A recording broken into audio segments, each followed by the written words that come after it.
Hello മക്കളെ, ഇന്നത്തെ വീഡിയോയിൽ ഉൾപ്പെടുത്തിയിട്ടുള്ളത് ആനുവൽ എക്സാമിൻ്റെ മലയാളം മോഡൽ ക്വസ്റ്റ്യൻ പേപ്പറും അതിൻ്റെ ആൻസറാണ് കേട്ടോ. ഇതിൽ പ്രസംഗം, കത്ത്, ദൃക്സാക്ഷി വിവരണം, പത്രവാർത്ത എല്ലാം നൽകിയിട്ടുണ്ട് കേട്ടോ. മക്കൾ മുഴുവനായിട്ട് കാണുക, നന്നായിട്ട് പഠിക്കുക. പ്രവർത്തനം 1, വായിക്കാം എഴുതാം. തന്നിരിക്കുന്ന ഖണ്ഡിക വായിച്ച് ചോദ്യങ്ങൾക്ക് ഉത്തരമെഴുതൂ. ജിത്തു ഓട്ട മത്സരത്തിന് തയ്യാറായി നിൽക്കുകയാണ്. 3ാമത്തെ മെഡൽ കൂടി ലഭിച്ചാൽ നീയാണ് ഇത്തവണത്തെ ചാമ്പ്യൻ. ജമീല ടീച്ചറുടെ വാക്കുകൾ ഓർത്തപ്പോൾ അവൻ്റെ മുഖത്ത് സ്വർണ്ണ മെഡൽ വെളിച്ചം. മത്സരം ആരംഭിച്ചു. വളരെ വേഗത്തിൽ ഓടുന്ന അവന് മുന്നിലായി ജോസുണ്ട്. ഫിനിഷിംഗ് പോയിന്റിൽ എത്താറായി. കാണികൾ ഹർഷാരവത്തോടെ കൈയടിക്കുന്നു. പെട്ടെന്നാണ് അവനത് കണ്ടത്. ജോസിൻ്റെ വേഗത കുറഞ്ഞു വന്നു. അവൻ വീഴാൻ പോകുന്നു. ജിത്തു മറ്റൊന്നും ആലോചിച്ചില്ല. ജോസിനെ ചേർത്ത് പിടിച്ചു. ആ ചേർത്ത് പിടിക്കയിൽ ജോസ് കരുത്ത് വീണ്ടെടുത്ത് ഫിനിഷിംഗ് പോയിന്റ് കടന്ന് 1ാമതെത്തി. തൊട്ടുപിറകെ ജിത്തു 2ാമതും ഫിനിഷ് ചെയ്തു. കാണികൾ ഇരമ്പിയാർത്തു. ജമീല ടീച്ചർ ഓടി വന്ന് ചോദിച്ചു, എന്തു പറ്റി കുഞ്ഞേ? ജിത്തു പറഞ്ഞു, അവന് വീണു പോയിരുന്നെങ്കിൽ അവനൊരു മെഡൽ പോലും കിട്ടില്ലായിരുന്നു ടീച്ചറെ. എനിക്ക് വേറെയും മെഡലൊക്കെ കിട്ടിയല്ലോ. ടീച്ചർ ജിത്തുവിനെ സ്നേഹത്തോടെ ചേർത്ത് പിടിച്ചു. അതേ പീഠത്തിൽ സ്വർണ്ണ മെഡൽ ജേതാവായ ജോസിനൊപ്പം നിന്നുകൊണ്ട് വെള്ളി മെഡൽ സ്വീകരിക്കുമ്പോൾ അവൻ്റെ മുഖത്ത് തെളിഞ്ഞ വെള്ളി വെളിച്ചം തുരുതുരാ മിന്നിയ ക്യാമറകളുടേതായിരുന്നില്ല, അഭിമാനത്തിൻ്റേതായിരുന്നു. ആ വെളിച്ചത്തിൽ ടീച്ചറുടെ കണ്ണുകൾ നിറയുന്നത് അവനറിഞ്ഞു. അവരുടെ മുഖത്ത് അഭിമാനത്തിൻ്റെ പുഞ്ചിരി വിടർന്നു. കായികമേളക്ക് കൊടിയിറങ്ങുമ്പോൾ അവൻ്റെ മനസ്സിൽ സന്തോഷം അലതല്ലുകയായിരുന്നു. താഴെക്കുറിച്ച് ക്വസ്റ്റ്യൻസ് നൽകിയിട്ടുണ്ട്. അതിലേ കഥയിൽ ജിത്തു അതിവേഗത്തിൽ ഓടി എന്ന് സൂചിപ്പിക്കുന്ന പദമേത്? വേഗത്തിലോടി, അലതല്ലി, ആഞ്ഞു തള്ളി, ആവേശം തോന്നി. ആൻസർ എ ആണ്, ശരവേഗത്തിലോടി. ബി, ഹർഷാരവം എന്ന പദം പിരിച്ചെഴുതിയാൽ? ആൻസർ ബി ആണ്, ഹർഷ പ്ലസ് ആരവം. ജമീല ടീച്ചറുടെ കണ്ണുകൾ നിറഞ്ഞത് എന്തിനായിരിക്കും? വായിക്കാം അല്ലേ. എ, ജിത്തുവിന് വെള്ളി മെഡൽ ലഭിച്ചതുകൊണ്ട്. ബി, ജോസ് ജിത്തുവിനെ തോൽപ്പിച്ചതുകൊണ്ട്. സി, ജിത്തുവിന് സ്വർണ്ണ മെഡൽ ലഭിക്കാത്തത് കൊണ്ട്. ഡി, ജോസ് ജയിക്കാൻ ജിത്തു സഹായിച്ചതുകൊണ്ട്. ആൻസർ ഡി ആണ്, ജോസ് ജയിക്കാൻ ജിത്തു സഹായിച്ചതുകൊണ്ട്. ഇനി ഡി, കായികമേളക്ക് കൊടിയിറങ്ങി. അടിവരയിട്ട പദം കൊണ്ട് ഉദ്ദേശിക്കുന്നത് എന്ത്? എ, കായികമേള ആരംഭിച്ചു. ബി, കായികമേള അവസാനിച്ചു.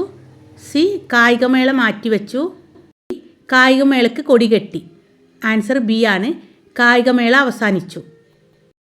മക്കൾ കോളത്തേക്ക് എടുത്ത് എഴുതണം കേട്ടോ. ഈ വെള്ളി മെഡൽ സ്വീകരിക്കുമ്പോൾ അവൻ്റെ മുഖത്ത് തെളിഞ്ഞ വെള്ളി വെളിച്ചം അഭിമാനത്തിൻ്റേതായിരുന്നു. അടിവരയിട്ട പദങ്ങളുടെ ശരിയായ അർത്ഥം താഴെ കൊടുത്തിരിക്കുന്നവയിൽ ഏതൊക്കെയാണ്? അടിവരയിട്ട പദങ്ങൾ: വെള്ളി മെഡൽ, വെള്ളി വെളിച്ചം. 1, വെള്ളി കൊണ്ടുണ്ടാക്കിയ മെഡൽ. 2, വെള്ളി കൊണ്ടുണ്ടാക്കിയ വെളിച്ചം. 3, വെള്ളി പോലുള്ള മെഡൽ. 4, വെള്ളി പോലുള്ള വെളിച്ചം. ആൻസർ 1ഉം 4ഉം ശരിയാണ്. Answer option C. പ്രവർത്തനം 2, ഡയറി തയ്യാറാക്കാം. ജിത്തുവിൻ്റെയും ജോസിൻ്റെയും ഓട്ടമത്സരം കണ്ട നിങ്ങൾ അന്നേ ദിവസം എഴുതുന്ന ഡയറി തയ്യാറാക്കൂ. ദിവസം, തീയതി തന്നിട്ടില്ലെങ്കിൽ മക്കൾ എക്സാമിൻ്റെ ഡേറ്റ് എഴുതിയാൽ മതി കേട്ടോ. കായികമേള മാത്രം തന്നിട്ട് എവിടെ വെച്ച് നടക്കണമെന്നൊന്നും പറഞ്ഞിട്ടില്ല അല്ലേ. അപ്പോൾ നമുക്ക് സ്കൂളിൽ വെച്ച് എഴുതാം അല്ലേ. ഇങ്ങനെ എഴുതാം: ഇന്ന് ഞങ്ങളുടെ സ്കൂളിൽ കായികമേളയായിരുന്നു. ഓരോ മത്സരങ്ങളും നടന്നു. പക്ഷേ അവസാനമായി നടന്ന ഓട്ട മത്സരം എൻ്റെ മനസ്സിൽ നിന്നും മാഞ്ഞു പോകുന്നില്ല. യഥാർത്ഥ കൂട്ടുകാരെ എനിക്കവിടെ കാണാൻ കഴിഞ്ഞു. ഇന്നത്തെ സ്റ്റാർ ജിത്തുവാണ്. ജിത്തു 2 സ്വർണ്ണ മെഡലുമായി മുന്നിട്ട് നിൽക്കുന്നു.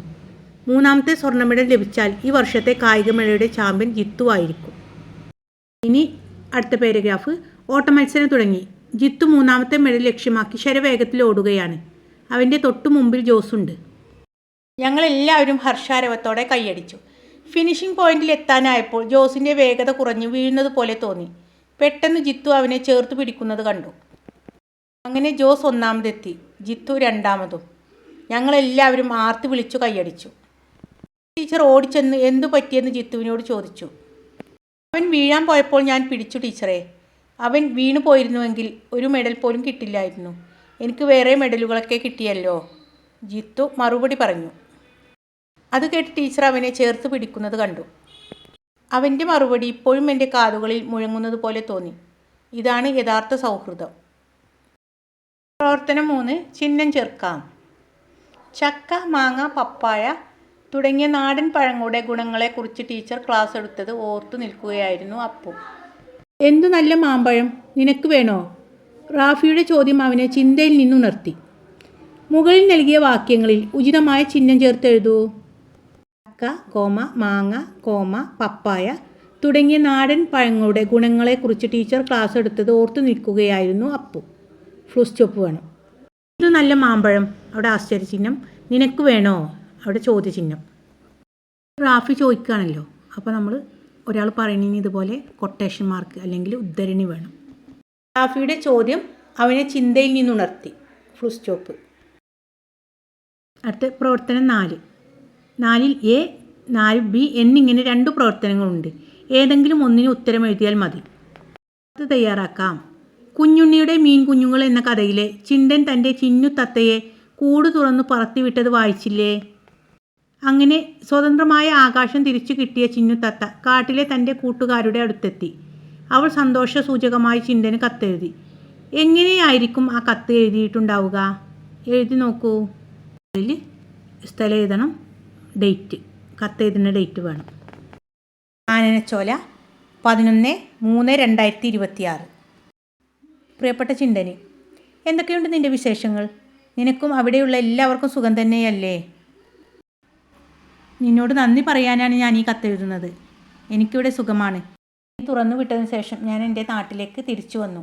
എനിക്കെൻ്റെ കൂട്ടുകാരെ തിരിച്ചു കിട്ടി. വളരെ സന്തോഷമായി.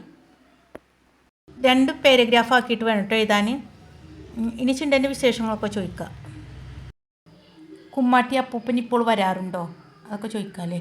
മക്കളൊന്ന് എഴുതി നോക്കണം കേട്ടോ. ലാസ്റ്റ് എന്തെഴുതാം എന്ന് തത്തമ്മ കാനനച്ചോല.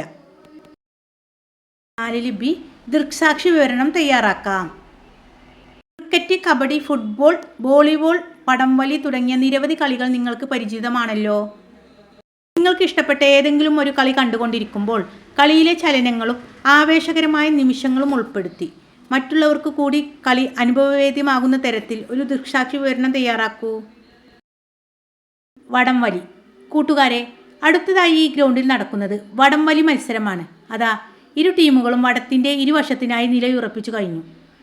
നാസറിൻ്റെ നേതൃത്വത്തിലുള്ള ടീം മഞ്ഞ ടീഷർട്ടും ഗോപിയുടെ നേതൃത്വത്തിലുള്ള ടീം നീല ടീഷർട്ടും അണിഞ്ഞ് തയ്യാറായി നിൽക്കുന്നു. റഫറി അതാ വിസിൽ മുഴക്കി കഴിഞ്ഞിരിക്കുന്നു. അപ്പോഴതാ മഞ്ഞപ്പട വടം വലിച്ച് വിജയത്തിലേക്ക് അടുക്കുകയാണെന്ന് തോന്നുന്നു. അല്ല, ഞങ്ങൾ വിജയിക്കുമെന്ന് പറയുന്നത് പോലെ നീലപ്പടയും ആഞ്ഞു വലിക്കുകയാണ്.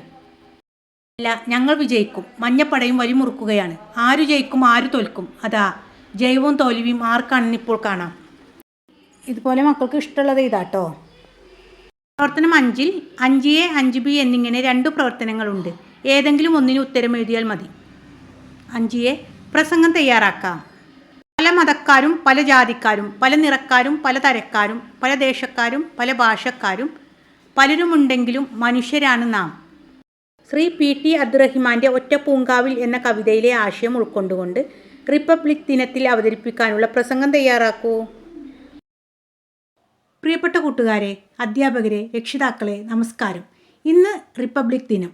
നമ്മുടെ നാട് ഒരു ജനാധിപത്യ രാജ്യമായി സ്വയം പ്രഖ്യാപിച്ച ദിവസം. ആരാണ് പ്രഖ്യാപിച്ചത്? ബ്രിട്ടീഷുകാരാണോ? പഴയ രാജാക്കന്മാരാരെങ്കിലുമാണോ? സ്വാതന്ത്ര്യസമരം നയിച്ച ഗാന്ധിജിയോ നെഹ്റുവോ അംബേദ്കറോ ആണോ? അല്ല. പിന്നെയോ? നാം തന്നെയാണ് നമ്മുടെ രാജ്യം സ്വാതന്ത്ര്യ, പരമാധികാര, സ്ഥിതി സമത്വ, മതനിരപേക്ഷത റിപ്പബ്ലിക്കായി പ്രഖ്യാപിച്ചത്. നാം തന്നെയാണ് നമ്മുടെ ഭരണഘടന നമുക്കായി സമ്മാനിച്ചത്. 1950 ജനുവരി 26 അത്. അതിനാലാണ് എല്ലാ വർഷവും ജനുവരി 26 റിപ്പബ്ലിക് ദിനമായി നാം ആഘോഷിക്കുന്നത്. എല്ലാ വർഷവും ഇങ്ങനെ ആഘോഷം നടത്തിയാൽ മാത്രം മതിയോ? പോരാ. പിന്നെയോ? ഭരണഘടന മുന്നോട്ട് വെക്കുന്ന ആശയങ്ങൾ നാം ജീവിതത്തിൽ പാലിക്കണം. എങ്ങനെയാണത്? കവി PT അബ്ദുറഹിമാൻ അത് വ്യക്തമാക്കിയത് നമുക്കെല്ലാവർക്കും അറിയാം. പല മതക്കാരും പല ജാതിക്കാരും പല നിറക്കാരും പല തരക്കാരും പല ദേശക്കാരും പല ഭാഷക്കാരും പലരും ഉണ്ടെങ്കിലും മനുഷ്യരാണു നാം. ജാതിയും മതവും ഭാഷയും എല്ലാം വേറെ വേറെയാണ്, എങ്കിലും നാം ഇന്ത്യക്കാരാണ്. ഒരു പൂന്തോട്ടത്തിൽ പല നിറത്തിലുള്ള പൂക്കൾ വേണം, എന്നാലേ ചന്തമുള്ളൂ. ഒരു തോട്ടത്തിലെ പല പൂക്കൾ പോലെ നാം സ്നേഹത്തോടെ ഒരുമിച്ച് ജീവിക്കണമെന്നാണ് ഓരോ റിപ്പബ്ലിക് ദിനവും നമ്മെ ഓർമ്മപ്പെടുത്തുന്നത്. ഭരണഘടന നമ്മെ പഠിപ്പിക്കുന്നത്. അതിനാൽ നമുക്കൊരുമിച്ച് പാടാം. ഇന്ത്യ എൻ്റെ രാജ്യം, എൻ്റെ സ്വന്തം രാജ്യം, ഇന്ത്യ എൻ്റെ ജീവനേക്കാൾ ജീവനായ രാജ്യം. എല്ലാവർക്കും റിപ്പബ്ലിക് ദിനാശംസകൾ നേരുന്നു. നന്ദി. 5B പത്രവാർത്ത തയ്യാറാക്കാം. എയോ ബിയോ മതി കേട്ടോ. മക്കൾക്കറിയാൻ വേണ്ടിയിട്ടാണ് മുഴുവനായിട്ട് ആൻസർ ചെയ്യുന്നത്. GLPS കരിമാൻകുഴിയിലെ റിപ്പബ്ലിക് ദിനാഘോഷ പരിപാടികളുമായി ബന്ധപ്പെട്ട വിവരങ്ങളാണ് താഴെ നൽകിയിട്ടുള്ളത്. ഉചിതമായ തലക്കെട്ട് നൽകി പത്രവാർത്ത തയ്യാറാക്കൂ. സ്വാഗതം പറഞ്ഞിട്ടുള്ളത് സ്കൂൾ ലീഡറാണ് നവീൻ. അധ്യക്ഷൻ ശ്രീമതി സെലീന, വാർഡ് മെമ്പർ. ഉദ്ഘാടനം വിശിഷ്ട സേവനത്തിനുള്ള രാഷ്ട്രപതിയുടെ പുരസ്കാരം നേടിയ ക്യാപ്റ്റൻ അശോക് കുമാർ. ആശംസ ശ്രീമതി സൗദാമിനി, PTA പ്രസിഡന്റ്. കൃതജ്ഞത, അതായത് നന്ദി, ബഷീർ മാസ്റ്റർ, ഹെഡ് മാസ്റ്റർ. മുകളിൽ ഹെഡിങ് നൽകുക, അതിന് താഴെയിട്ട് ഡേറ്റ്, ദിവസം, സ്ഥലത്തിൻ്റെ പേര് എഴുതണം. കരിമാൻകുഴി. GLPS കരിമാൻകുഴി സ്കൂളിൽ 26/1/2026 വിവിധ പരിപാടികളോടെ റിപ്പബ്ലിക് ദിനാഘോഷം നടത്തി. സ്കൂൾ ലീഡർ മാസ്റ്റർ നവീൻ സ്വാഗതം പറഞ്ഞു. വാർഡ് മെമ്പർ ശ്രീമതി സെലീന അധ്യക്ഷത വഹിച്ചു. വിശിഷ്ട സേവനത്തിനുള്ള രാഷ്ട്രപതിയുടെ പുരസ്കാരം നേടിയ ക്യാപ്റ്റൻ അശോക് കുമാർ ഉദ്ഘാടനം ചെയ്തു പ്രസംഗിച്ചു. രാജ്യത്ത് സ്വാതന്ത്ര്യം, സമത്വം, സാഹോദര്യം എന്നിവ ഊട്ടി ഉറപ്പിക്കേണ്ടത് ഓരോ പൗരൻ്റെയും കടമയാണ് എന്ന് അദ്ദേഹം പ്രത്യേകം ഓർമ്മിപ്പിച്ചു. PTA പ്രസിഡന്റ് സൗദാമിനി ആശംസകൾ അർപ്പിച്ചു സംസാരിച്ചു. ഹെഡ് മാസ്റ്റർ ബഷീർ മാഷിൻ്റെ നന്ദിയോടുകൂടി പരിപാടി അവസാനിപ്പിച്ചു. ഓക്കെ മക്കളെ, എല്ലാവരും നന്നായിട്ട് പഠിക്കുക. ഇനി എൻ്റെ മക്കൾക്ക് 5ാം ക്ലാസ്സിൽ നിന്ന് GK ക്വസ്റ്റ്യൻസ് പഠിക്കാം കേട്ടോ. തുടർന്ന് 7ാം ക്ലാസ്സിൽ നിന്ന് നമുക്ക് USSും പഠിക്കണം കേട്ടോ. ഓക്കെ അല്ലേ?